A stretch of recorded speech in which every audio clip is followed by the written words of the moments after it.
He was a monk like Zhu Yuanzhang. Zhu Yuanzhang founded the Ming dynasty in China. He went abroad to establish the Dragon Kingdom. The Ming dynasty has disappeared into history. Dragon Kingdom is still our neighbor. But this neighbor is still he has never established diplomatic relations with China. Of all our neighbors, the only one who has not established diplomatic relations. He doesn't have a problem with us. He has no education with the United States, Russia, Britain, or France. United Nations V is often not taught. Mainly a paradise. His name, it means the end of Zizing in Tibetan. His state religion, his writing, his appearance almost always across the Himalayas from the Zizing plateau past all the way. To put it bluntly, he is the other end of the snow-capped mountain, one of our distant compatriots. But this compatriot has a very bumpy fate. He was first picked up by a man, a lama, who couldn't make it in Zizing and escaped. Today's last episode. Let's start with the exile. Look at the country he built. How to be bright and choking in the cracks of a big country. Lived a full 400 years. Welcome back to the world. To reorganize the national transportation of 80 countries. Reading 80 years after World War II. I am the reader Yang Guo. Today is the 80th and final episode of Bhutan Chapter 1. Overseas. Zhu Yuanzhang 1616 AD. Year of the fire dragon in the Tibetan calendar. 44 years of Wanli in the Ming dynasty. In the same year, Nurachi established the future regime. Predecessor of the Qing dynasty, a young lama named Nawang Namgyal fleeing south overnight. What is he running away from? The escape was a sectarian struggle within Zizing. He is the living Buddha of the Zabagaju sect available in Zizing at that time. There was no room for him on the other side. It's about to be cleaned up. He crossed the Himalayas with an entourage, head into the south, the valley that had no master at that time. The place to the south was a mess of sand. Tribes big and small don't obey anyone. When he arrived, relying on his identity and true ability as a living Buddha, put the local believers in the same sect's luxury gun, collect them one by one. The Zizing forces in the north have come south several times to take care of him. He relies on the natural danger of the Himalayas. He beat people back 5 times before and after. He made rules for the land, fixed text, unified beliefs, the roots of Bhutan. 400 years later, it was he who fought the battle in 1414. An exiled monk became the founding father of the country. It can be called overseas. Zhu Yuanzhang Zabagaju School is translated into Chinese as Thunder Dragon School. So Bhutan is also called the land of Brontosaurus, the second king of the world during the Qing dynasty. Lord of Bhutan. He also accepted the name canonized by the Qing dynasty. It's called Erdeni 8. In other words, in those days, this small country with snow-capped mountains, it's for all of us. But in the 19th century, a beast has entered the Himalayan British Empire. At that time, Britain has swallowed the whole of India. Appetite. His eyes are fixed on these small mountain countries to the north. In 1865, Britain forced Bhutan to sign a treaty, cut him off with a knife. 2,000 square kilometers of land. This is the first real pain in 400 years for Bhutan. He understood for the first time over the hill. Here comes a Pang who is completely different from China. However, this guy is not reasonable. It's for meat. This time appointed person appeared on the eaves to watch the guests. He was originally just a local head in Bhutan, not some living Buddha. He is not His Holiness either.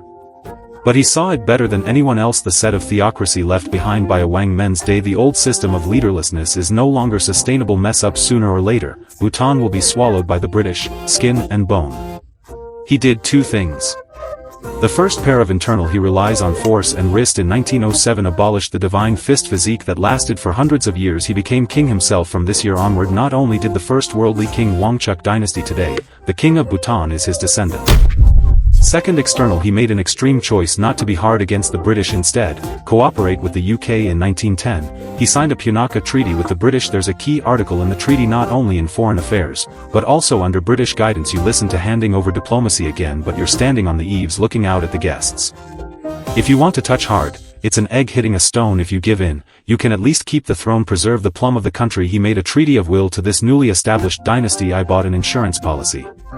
The survival wisdom of a small country. It has been decided from the hands of the founding king. Don't fight for face for a while, save the capital to live first. The third picture shows that the person who changed the backer, Taiping, has not changed. The Wangchuck dynasty has been passed down for several generations. The world has turned around again. In 1947, India gained independence from Britain. Now here's the problem. Not only it turns out that the insurance that relies on the British to guide diplomacy, as soon as the UK leaves, who will pick it up? The answer is India. This is 1949. Bhutan signed a new seal with newly independent India. Treaty of Friendship. The role entrusted to the UK. That your commentary to India, a country so small that it's not just this size. The area is not much larger than our Hainan Island. The population is less than a district in Changsha. He knows his weight best. Don't stand up against the wall but seriously find a stable support. The backer was switched from the UK to India, but not only what you want has never changed. Don't get caught up in the storm. Live in peace relying on this sobriety. This small country hidden deep in the mountains. I haven't gone hungry in 70 years. Never fought a civil war. Stability is not enough. We have to eat. One without oil. A country without planes. What to exchange for money? And he looks down. The money is hidden in those snowy mountains left by the ancestors. Snow and the Himalayas. The water rushes down from a height of several kilometers. This rush is wealth. The bigger the gap, the faster the water, the more electricity will be generated. This is the rice bowl given by God. No one can move. What is the potential of hydropower? His reserves approximately 37,000 gigawatts, but even today less than 2% of it is actually developed. Just this 2% is enough for him to eat half full in 2024. Not only 11.70 billion kilowatt hours of electricity will be generated nationwide. I can't use it up. More than half are sold to India, where there is never enough electricity. Hydropower and the industries he led. It supports 40% of the country's fiscal revenue. A quarter of GDP is in torrents. He was forcibly turned into liquid cash, but this golden mountain has his fatal weakness. The store almost only sells to one buyer in India. The pricing pen is not all in your hands. Those big power stations that India helped build, millions of kilowatts installed, but the cost is great value. One by one the construction period is delayed again and again. Debt still owed. The deepest hidden danger lies in the sky. Electricity is generated by snow, water from glaciers. Global warming. The glacier is getting smaller every year. The water is getting more unstable year by year. Back then, a Wang intercepted the snow-capped mountains that relied on him to block foreign enemies, now being baked bit by the sun. Count on the whole family on a mountain that's melting. Can this last? Chapter 4 did something that no one in the world dared to do with money. It's time to spread and develop. It can be expected that the generation of the Chucks will do the opposite. First step on the brakes. He created something called gross national happiness. The core is just one sentence. Use slow for stable. The most typical example is tourism. The poor fruits of the world are pulling tourists to death. He in turn only recognized high value and low traffic for decades. If you come to play, you can pay a fee first. Epidemic money up to $200 a night. Expensive to persuade. The money doesn't go to the travel agency. The state takes it to provide free medical treatment to the whole people. Free school, plant tree protection. He would rather make less quick money. We must also keep the forest coverage rate above 70%. Until these 2 years, I was really short of money and popularity. Just cut the fee to $100 and 145,000 visitors in 2024. But what really shocked the world was 2008. 5th King Caesar with his court ancestors so different. He was sent abroad as a child, study in the US first, and I went to Oxford, UK, and I got my MA in political science. Traveling the world in my 20s, a young man who has seen the outside world return to this closed mountain country and become king. The first big thing he did. This is something that almost no one has ever done in the history of the world. Take the initiative to give up power. You think about the age's power. Almost all ordinary people desperately snatched it from the king. Available in Bhutan, it's the other way around. It's the king chasing the people. Ask them to take power. To engage in parliament we need a referendum. At that time, many single people couldn't figure it out. Some even cried and refused to answer. What power does our king divide? Well, but this young king with his exiled founding father 400 years ago just as awake, blocking the life of an entire country on one person. Is a family incompetent?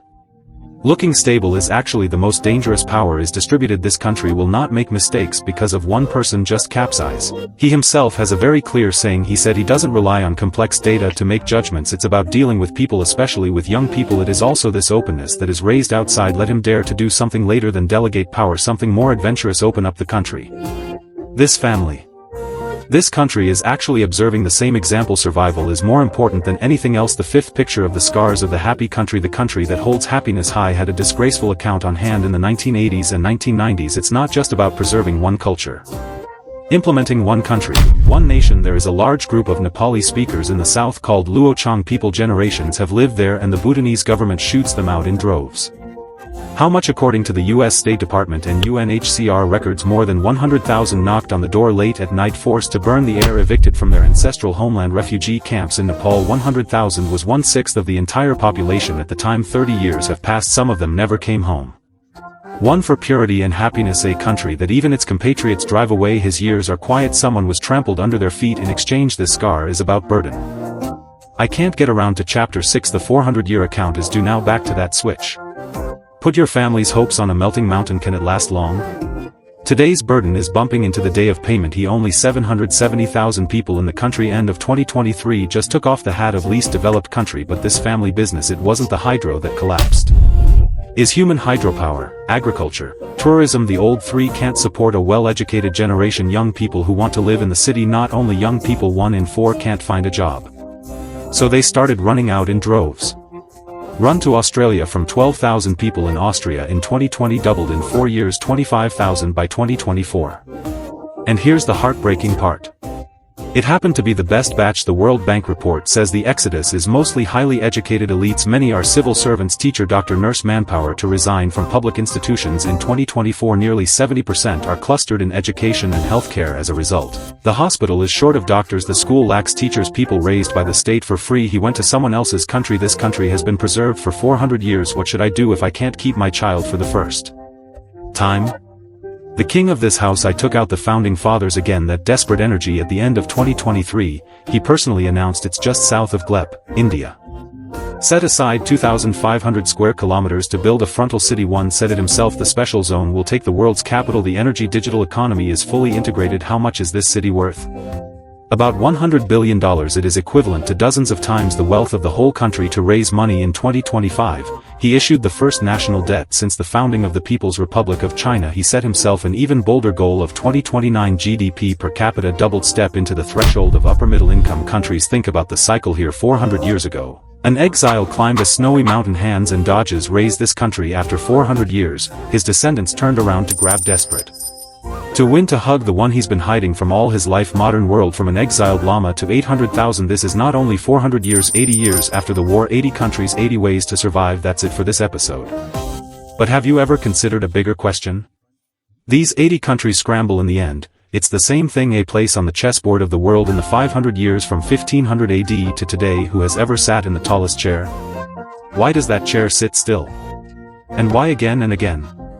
The next series, if civilization had a throne. We start from scratch. 1 year level look at this 500-year-old throne. Take a look at human civilization after it has been completely opened up. Game of Thrones.